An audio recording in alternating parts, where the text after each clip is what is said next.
We. Mama, emsimama. Wewe, 5,000 inanitosha nini mimi umeniachia hela nyumbani 5,000 siku nzima? Hebu sogea babani, simama hapa kwanza.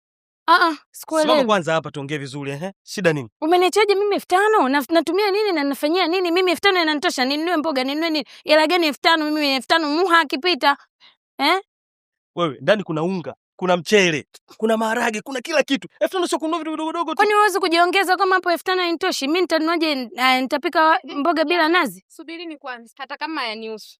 Vipi dada? Baba. Nawe dada, 5,000 haikutoshi. 5,000 hiyo kwa jinsi mimi hapa ambavyo najua kupangilia. Asubuhi na miogo yangu hii miwili. Nina juisi yangu ya 500.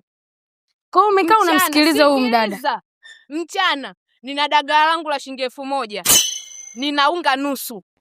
Nina nyanya za 200, kitunguu cha 100, karoti na chenchi inabaki. Sio nyumbani kwangu. Wewe useme shilingi 5,000 haikutoshi.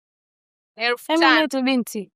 Wadada sasa hivi nawajua nyinyi. Unatujua Basi baba. 5,000 twende. We, ya nini? Ngoja nipe kwanza 5,000. Ya nini? Nipe kwanza 5,000. Ili weje? Haikutoshi.